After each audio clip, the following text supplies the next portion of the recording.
The purpose of the meeting is to talk about the upcoming General Assembly session and some of the bills that will be coming up that we will be supporting. And I'm just going to take about 15 seconds on 4 different bills here. Well, in budget transparency, I'm going to say a little bit more. But one, we're going to go back and revisit eminent domain reform. You will know that in 2007, we got an eminent domain bill through the General Assembly, but it was in the form of a statute. And what we're going to do is try to go back and get similar language in a constitutional amendment. You'll know that in Virginia, you have to get a constitutional amendment passed once. There has to be an intervening election, then it has to be passed by the new General Assembly.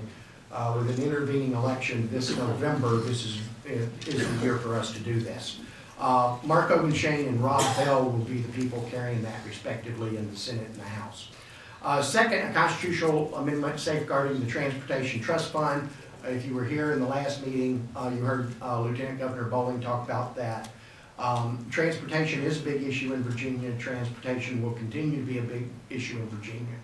And we think that we'd like to put the Transportation Trust Fund off limits from the funds in that fund being used for anything except transportation.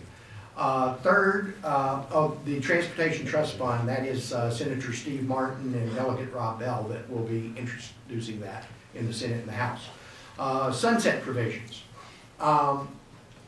We are proposing sunset provisions on all new taxes, fees, and markups, or to existing increases in existing taxes, fees, and markups. As I mentioned in the last session, in this state, and I'm sure it's like this in every state, there are a lot of taxes on the books that were put there for a specific purpose. And when the purpose goes away, the taxes remain on the books. Easy examples of this are the federal withholding tax, originally called the victory tax, to raise revenue for World War II.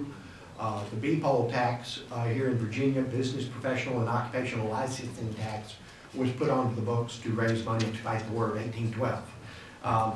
Good efforts all, but we can get rid of those taxes now and not let this happen again in the future.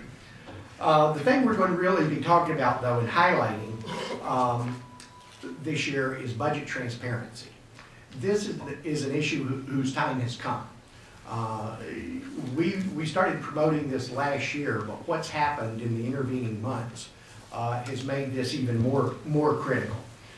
The 3 gentlemen that we have to speak on this today, Ken Cuccinelli, Chap Peterson, and Ben Klein, are going to be our patrons. And the budget transparency at the federal level, for the last 8 weeks, 10 weeks, we've been looking at a complete meltdown that not only seems to have taken some of our federal officials by surprise, but certainly has taken, I think, the people of the United States by surprise.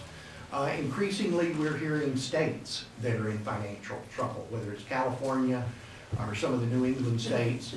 And once again, this would not be the case if we lived in an environment of everything being out in the open, everything being out in the sunlight.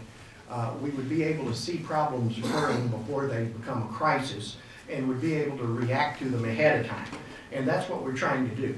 Last week at George Mason University, President-elect Barack Obama, who was one of the sponsors of the federal legislation for budget transparency, made the following quote. He said, "Instead of politicians doling out money behind the veil of secrecy, decisions about where we invest will be made transparently. Every American will be able to hold Washington accountable for these decisions by going online to see how and where their tax dollars are being spent.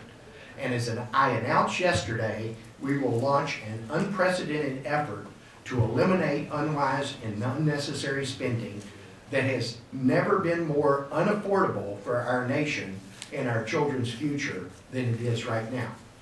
Now, Barack Obama did not say, we're going to do this somewhere in the future when we've got less on our plate, or we're going to do this somewhere in the future when we're not in a fiscal crisis. He said, it has never been more important to do this than right now. And I would agree with him.